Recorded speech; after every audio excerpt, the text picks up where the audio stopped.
everyone, welcome back to Magnet Brains. My name is CS Payal Popli and इस particular video में हम पढ़ने वाले हैं स्टार्टअप इंडिया स्कीम के बारे में. Yes, that's a very important scheme. ना सिर्फ इसे एग्जामिनेशन पर्सपेक्टिव से पढ़ना, ना सिर्फ इसे नॉलेज गेन करने के लिए पढ़ना, बल्कि इसे ऐसे भी पढ़ना कि व्हाट इफ कल मुझे स्कीम की ज़रूरत पड़ जाए तो. क्योंकि यू नेवर नो, कल तुम्हारा बिजनेस करने का मूड हो जाए, कल तुम्हारा स्टार्टअप खोलने का मूड हो जाए, तो उस टाइम पे तुम्हें पता होना चाहिए गवर्नमेंट की कौन कौन सी स्कीम्स तुम्हारे फेवर में काम कर रही हैं. तो इसे थोड़ा सा प्रैक्टिकल वे में समझना. ओके, इसको शुरू करने से पहले मैं आपको थोड़ा सा स्थिति बताना चाहती हूँ कुछ चीज़ों की. देखिए, हम सब जानते हैं कि वर्ल्ड में जब पॉपुलेशन की बात आती है तो इंडिया का नंबर कौन से नंबर पे आता है पता है ना? फर्स्ट है चाइना और दूसरे नंबर पे है India. We are on rank 2 और बहुत ही जल्दी हम रैंक 1 पे जाने वाले हैं, क्योंकि चाइना वालों ने तो वन चाइल्ड पॉलिसी करके अपनी पॉपुलेशन को कहीं ना कहीं रिड्यूस करा लिया है. दो वन चाइल्ड पॉलिसी उन्होंने भी अब डिस्कार्ड कर दिया है. अब they don't want that policy anymore because उनकी पॉपुलेशन अब अंडर कंट्रोल है, जितना एक्सपेक्ट कर रहे थे उसके अकॉर्डिंग. बट बात होती है जब इंडिया की, तो इंडिया की पॉपुलेशन तो बढ़ती जा रही है, बढ़ती जा रही है, बढ़ती जा रही है. सो पॉपुलेशन के मामले में इंडिया कहाँ आता है? अभी नंबर 2 पे आता है और बहुत जल्दी हम नंबर 1 पे होंगे. कहने का मतलब ये है कि हमारे यहाँ पे लोगों की जनसंख्या बहुत ही ज्यादा है. अब भाई देखिए, लोग बढ़ेंगे तो लोगों को काम की आवश्यकता भी पड़ेगी. मतलब ऑब्वियसली अगर मैंने पढ़ा लिखा है, मैं पढ़ा लिखा नहीं भी हूं, मतलब कोई भी इंसान पढ़ा लिखा नहीं भी है, तब भी काम तो वो करेगा ना, क्योंकि उसको लाइवलीहुड तो कमाना है. जीने के लिए रोटी कपड़ा मकान ये सब चीजें तो वो ढूंढेगा ना. तो कोई लिटरेट हो या इलिटरेट हो, काम की जरूरत दोनों को है. जैसे ही जनसंख्या बढ़ी, काम मांगने वाले लोगों का जनसंख्या भी बढ़ने लगा. चलो भैया, वो भी बढ़ गया. अब ऐसे में हर काम मांगने वाले इंसान को काम मिल जाए तो बात ही कुछ और हो. ऐसा तो है नहीं, क्योंकि हमारे यहाँ पे काम करने वाले ज्यादा हैं और काम की कमी है, जिसकी वजह से एक प्रॉब्लम होती है जिसे हम बोलते हैं अनएम्प्लॉयमेंट. क्या बोलते हैं? Unemployment. So basically China, India, मतलब इंडिया सेकंड नंबर पे आता है पॉपुलेशन में. हमारे यहाँ पे पॉपुलेशन ज्यादा है, लोग ज्यादा है, तो काम मांगने वाले ज्यादा है, बट काम उतना है नहीं, जिसकी वजह से अनएम्प्लॉयमेंट की दिक्कत आती है. ये तो साइकिल आपने पता नहीं कितनी बार पढ़ी होगी, बचपन से पढ़ते ही आ रहे होंगे. लेकिन जब किसी इंसान को, जब किसी इच्छुक को जो काम करना चाहता है, काम नहीं मिलता, तो वो किसको ब्लेम करता है? सोचिए, गवर्नमेंट को. क्योंकि भैया हमारी गवर्नमेंट की रिस्पॉन्सिबिलिटी बनती है कि इंडिया की जनता को काम दिलाए, एम्प्लॉयमेंट दिलाए. और अब गवर्नमेंट इस चीज में सक्षम तो है नहीं भाई, क्योंकि पॉपुलेशन इतनी तेजी से बढ़ रही है, तो इतना काम कहां से ढूंढे, वो भी दिक्कत है. सो बेसिकली काम मांगने वाले ज्यादा हैं, काम कम है, एम्प्लॉयमेंट की दिक्कत है. और एम्प्लॉयमेंट का हम पूरा ब्लेम किसके ऊपर शिफ्ट कर देते हैं? गवर्नमेंट के ऊपर. और गवर्नमेंट को गाली देते हैं कि भैया तुम्हारी वजह से हम घर पे बैठे हुए हैं. ऐसे सिनेरियो में गवर्नमेंट का ये सोचना कि इस प्रॉब्लम से कैसे निजात पाई जाए, वो तो जरूरी है. तो भैया हमारे मोदी जी जो हैं, 2014 में उन्होंने सोचा कि इस प्रॉब्लम से कैसे निजात पाई जाए. उन्होंने बोला क्यों ना हम लोगों के मन में ये कीड़ा डाल दे कि तुम खुद ही बिजनेसमैन बन सकते हो, तुम खुद एम्प्लॉयमेंट जनरेट कर सकते हो, तुम्हें दूसरों के एम्प्लॉयमेंट की वेट करने की क्या जरूरत है. तो कहीं ना कहीं उनके दिमाग में ये आइडिया आया. विद दैट उन्होंने चेंजिंग एनवायरनमेंट को भी देखा कि आजकल तो बहुत एंटरप्रेन्योर्स एग्जिस्टेंस में आ रहे हैं. आजकल बहुत सारे ऐसे इच्छुक लोग हैं जो एम्प्लॉयमेंट में आना चाहते हैं. मैं आपको एक बार सीएस का भी एग्जाम्पल देती हूँ. रुकिए 2 सेकंड के लिए इसे पॉज कर लीजिए, मैं दूसरा सीएस का एग्जाम्पल देती हूँ.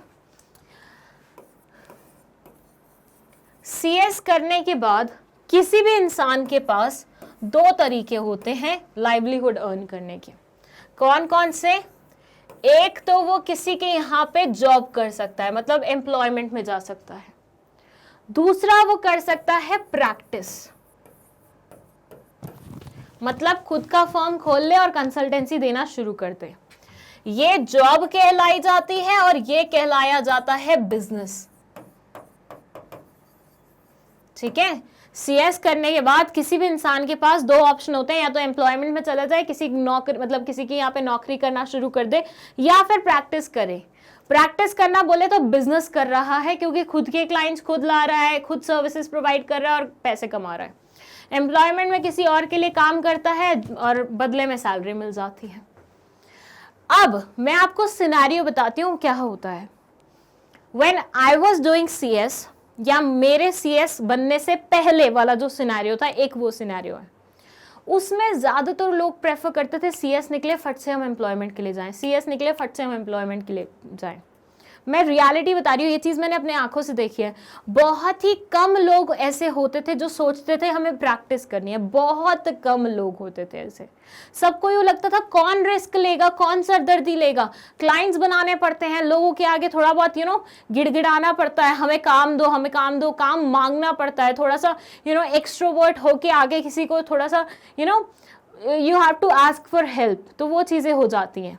तो प्रैक्टिस करना सबको बहुत सरदर्दी लगता था, और प्रैक्टिस का प्रेशर अलग होता है। उससे बढ़िया तो 10 से 6 की जॉब करो और पैसे कमा लो। तो सबको ना एम्प्लॉयमेंट एक इजी ऑप्शन लगता था। लेकिन अगर मैं आज की सिनेरियो की बात कर रही हूँ, ये सिनेरियो तो कौन सा था, जब मैं सीएस बनने वाली थी और जब मैं बन गई थी। मैं खुद भी अगर प्रेफर करती, अगर उस फील्ड में कंटिन्यू करना, तो मैं प्रेफर करती एम्प्लॉयमेंट। लेकिन अगर मैं आज की बात करूं, परसों ही शाम को मैं किसी शादी में गई हुई थी, और वो किसी मेरे भैया टीचर्स सीएस स्टूडेंट्स, तो उनके किसी स्टूडेंट की थी। तो उसकी शादी में मैं भी गई हुई थी, क्योंकि मुझे भी जानता था वो। तो वहाँ पे मैक्सिमम लोग सीएस आए हुए थे। तो ऐसे भी सीएस लोग आए थे जो अभी नए नए सीएस बने थे, एंड काफ़ी लोग मिले भी, ऑब्वियसली कि we were known faces. So every other person, whether it was a लड़की और a लड़का, सब आके यही बोल रहे थे कि मैम सर हम तो प्रैक्टिस करना चाहते हैं, हम तो प्रैक्टिस शुरू कर रहे हैं, थोड़ा एक्सपोजर मिल जाएगा, थोड़ा अभी अभी नया नया सीएस किया है, तो फिर रिस्क लेने में मजा है। रिस्क आपको पॉजिटिव साइड भी दिखा सकता है, नेगेटिव भी दिखा सकता है। तो वी आर एक्सपेक्टिंग यहाँ पे रिस्क लेके हम पॉजिटिव साइड देखें, और अगर नहीं वर्क किया तो फिर एम्प्लॉयमेंट का तो ऑप्शन है ही है। कोई भी इंसान कब रिस्क लेना पसंद करता है? स्टार्टिंग में ही ना। एक बार वो अच्छे से पैर जमा ले और उसके बाद रिस्क लेने के लिए तुम उसे बोलो तो उसके लिए थोड़ा सा वो हो जाता है, क्योंकि उसके पास खोने के लिए बहुत कुछ होता है। बट अभी किसी के पास खोने के लिए कुछ है नहीं, उन्होंने स्टार्ट करना है हर एक चीज को, तो उसको रिस्क लेने में क्या दिक्कत होगी? तो एवरी अदर पर्सन मतलब एक तो मुझे बहुत छोटी सी लड़की भी दिखी वहां पे, जो अब भी सीएस बनी थी, अभी जो लेटेस्ट रिजल्ट आया था उसमें। And she was like ma'am मैं तो प्रैक्टिस ही करना चाहती हूँ। I was impress by it. क्यों? क्योंकि भैया जिस टाइम हम सीएस बने तो हम सोचते भी नहीं थे हम प्रैक्टिस की तरफ जाएंगे, क्योंकि प्रैक्टिस बहुत सरदर्दी वाला काम होता है। पर एक बार अगर आपकी प्रैक्टिस जम जाए ना, तो फिर उसमें जो पैसा है वो एम्प्लॉयमेंट में आपको कभी नहीं मिलेगा। उधर वो पैर जमने वाली बात होती है। तो आज की सोच ऐसी है कि हम क्या करें, बिजनेस करें, हम प्रैक्टिस में आए। ये तो मैंने सिर्फ आपको सीएस का एग्जांपल दिया है कि पहले एम्प्लॉयमेंट प्रेफर किया जाता था, आजकल मैक्सिमम लोग प्रैक्टिस प्रेफर करते हैं। अब नॉर्मल इंडिया की सोच के देखो। पहले लोग सोचते थे किसी के अंडर अच्छी सी जॉब मिल जाए, 50,000 60,000 की जॉब मिल जाए, लाइफ सफल हो जाएगी। आज लोग सोचते हैं 5 अच्छे से अच्छा पैसा हम अपने बिजनेस में कमा सकते हैं। Even I too have my plans of doing business. मेरे को भी एम्प्लॉयमेंट ज़्यादा टाइम के लिए कंटिन्यू नहीं करना है। सेम रीज़न, बिजनेस में जो फ्लेक्सिबिलिटी है, बिजनेस में जो हर चीज़ का प्रो कॉन होता है। आई अग्री कि बिजनेस में बहुत सारे कॉन्स भी होते हैं, कि आपको खुद का सरदर्दी होता है, खुद का प्रेशर होता है। लेकिन अगर आपका एक बार बिजनेस अच्छे से सेट हो जाए, उसके बाद आपकी कमाई भी बहुत अच्छी होती है। सो वही चीज़ें हैं कि आजकल ज़्यादातर लोग प्रेफर्स कि हम खुद के मालिक खुद ही बने। Nobody wants to listen to another person. एक ये पता नहीं क्या कल्चर आ गया है हमारी सोसाइटी में कि हमें बड़ी जल्दी ना चीज़ें चुभने लग जाती हैं कि हमारे बॉस ने हमें ऐसा बोल दिया, मेरे तो ईगो पे आ गई, मुझे मेरे बॉस ने ऐसा सुना दिया सबके सामने, I can't work any more. ये पता नहीं कहाँ से एक ईगो लेवल आ गया है हमारी सोसाइटी में। इसकी वजह से ही आधे से ज़्यादा लोग खुद का बिजनेस सेट करना चाहते हैं कि थोड़ा कम कमा लेंगे लेकिन खुद की इज्जत खुद के हाथों में होगी, किसी के आगे आवभगत नहीं करनी पड़ेगी। जब छुट्टी मांगनी होती है बॉस से और वो नहीं दे रहे होते हैं तो कैसे गिड़गिड़ाना पड़ता है। ये सब चीज़ें भी कहीं ना कहीं इन्फ्लुएंस करती हैं और लोगों की मेंटालिटी उस तरफ जाती है कि यार इससे बढ़िया तो बिजनेस कर लें, खुद के मालिक खुद होंगे। सो ये कल्चर कहीं ना कहीं हमारे रूट्स में डेवलप हो रहा था कि आजकल ज़्यादातर लोग बिजनेस करने के बारे में सोच रहे थे। मोदी जी ने बस मौके पे चौका मारा और उन्होंने शुरू कर दी हमारे लिए क्या, स्टार्टअप इंडिया स्कीम। अब ये स्कीम है क्या? वैसे मैंने शायद इसको 11th में पढ़ाया हुआ है आप लोगों को, लेकिन एक बार फिर भी हल्का फुल्का फिर से बता देती हूँ। वैसे इसमें जानने लायक बहुत सारी चीज़ें हैं, लेकिन जब हम बात करते हैं बिजनेस के पर्सपेक्टिव से तो आपके सिलेबस में बहुत हल्की फुल्की चीज़ें दी हुई हैं, बेसिक फैक्ट्स दिए हुए हैं जो मैं आपको रीड करके बता देती हूँ। It's basically a flagship initiative of Government of India with an objective to carve a strong ecosystem for nurturing innovation and startups in India, in country. इसके थ्रू गवर्नमेंट चाहती है ज़्यादातर लोगों के मन में इच्छा जगाएं कि तुम अपना खुद का स्टार्टअप खोलो। तुमने देखा होगा 21 साल का लड़का आज इधर उधर जॉब या फिर आगे पढ़ाई करने के बारे में नहीं सोचता, वो सोचता है यार जॉब खोलूं। कल ही मैं वहाँ पे खड़ी हुई थी भोपाल में, MBA चाय वाला बना हुआ है एक MP नगर में, उसके सामने खड़ी हुई थी and my brother was like MBA चाय वाला यहाँ पे भी है। तो मैंने भाई को बोला यार मैं आज ही पढ़ा के आई हूँ इसके बारे में। तो वही चीज़ है, मतलब छोटी छोटी चीज, मतलब हर अगले MBA चाय वाले की क्या स्टोरी थी, MBA छोड़ के वो चाय बेचना शुरू कर लिया था। मतलब पढ़ाई छोड़ो स्टार्टअप खोलो। कितना कहाँ पहुँच गया आजकल की दुनिया में, कितना टर्नओवर है उसका। और ज़्यादातर अगर मैं बोलूँ तो ये जितने भी बड़े लोग हैं, जितने भी बड़े मतलब जो भी अच्छा वो कमा रहे हैं, ओला, जोमेटो, स्विगी, ये सब वाले क्या हैं, कोई बहुत ज़्यादा बुजुर्ग इंसान नहीं है, यंगस्टर्स हैं। तो इन्होंने सारी चीज़ को स्किप करके चूज़ किया कि हमें बिजनेस करना है। चलिए, this drive will lead towards sustainable economic growth and generate large scale employment opportunities. इसकी वजह से इकोनॉमिक ग्रोथ भी होगी और लार्ज स्केल एम्प्लॉयमेंट अपॉर्चुनिटीज़ भी जनरेट होंगी।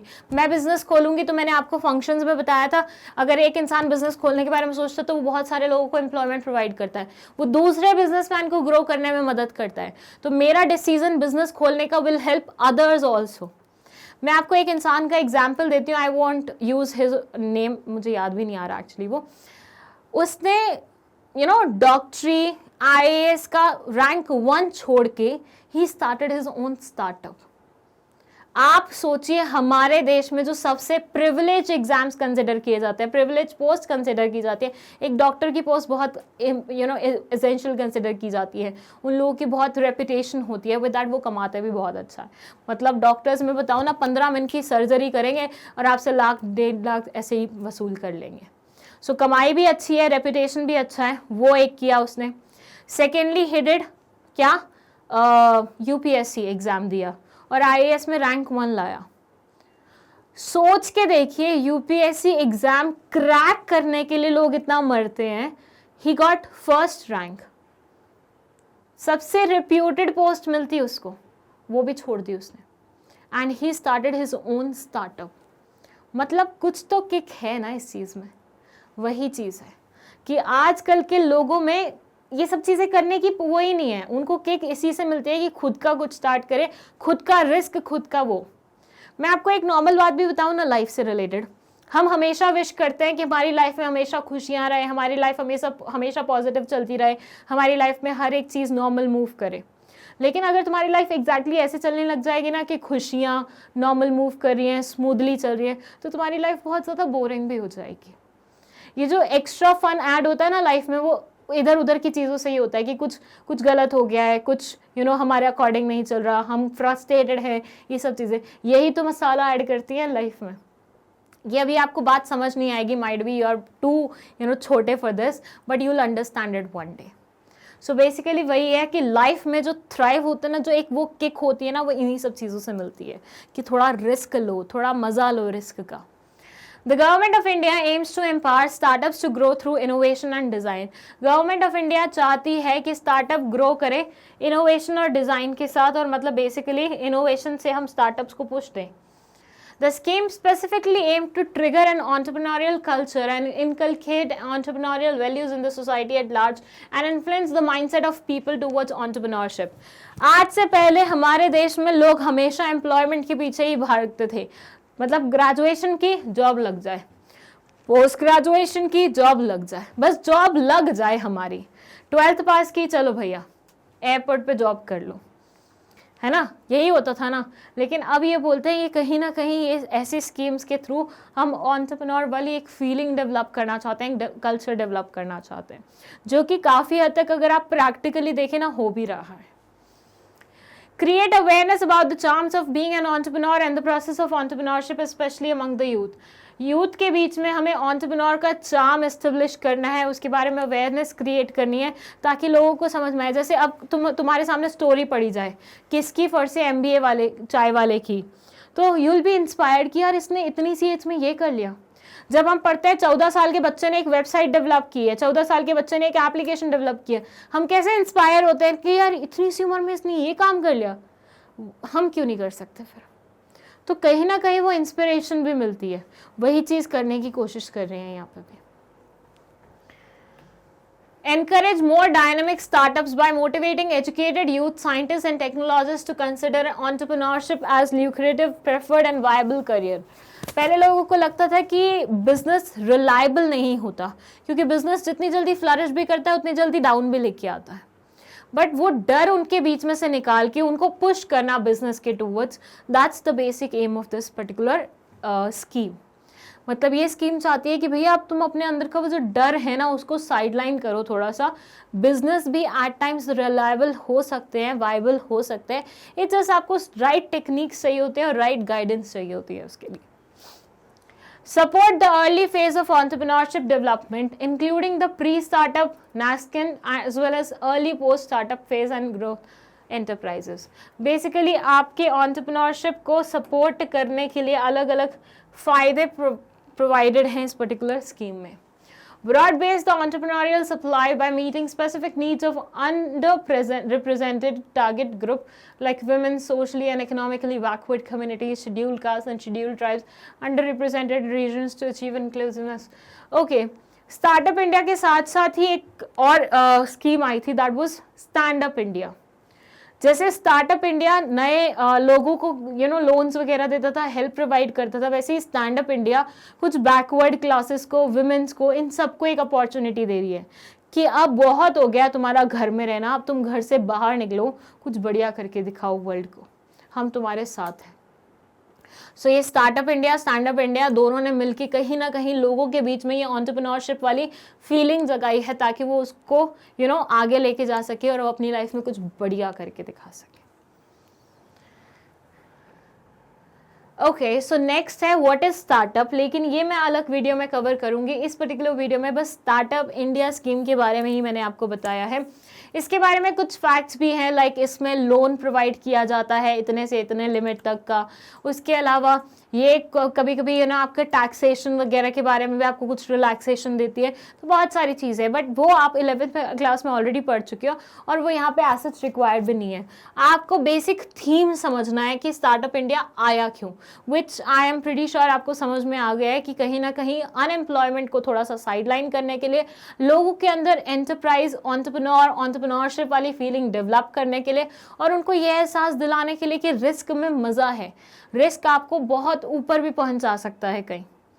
तो बेसिकली ये सारी चीज़ें आपके अंदर डालने के लिए इन्होंने स्टार्टअप इंडिया की स्कीम लाई थी. अब स्टार्टअप होता क्या है तो वो तो हम पढ़ेंगे अगली वीडियो में. सो उसके लिए आप लिंक इस्तेमाल करेंगे जो कि डिस्क्रिप्शन बॉक्स में दिया होगा. उसके अलावा अगर आपको इस चैप्टर के नोट्स चाहिए तो वो आप ले सकते हैं गेट नोट्स फ्रॉम हियर से. वहाँ पे एक लिंक होगा, उस पर क्लिक करके रीडायरेक्शन होगा और वहाँ आप नोट्स ले सकते हैं. डाउट्स के लिए आप कमेंट सेक्शन का इस्तेमाल कर सकते हैं. एंड अगर आपने पूरा चैप्टर नहीं देखा है या 12th क्लास के किसी भी चैप्टर में आपको कोई भी दिक्कत है तो हमने पूरे चैप्टर्स की सीरीज में वो बनाई हुई हैं वीडियोस, आप जाके देख सकते हैं. That's it for this video. Thank you so much for watching it.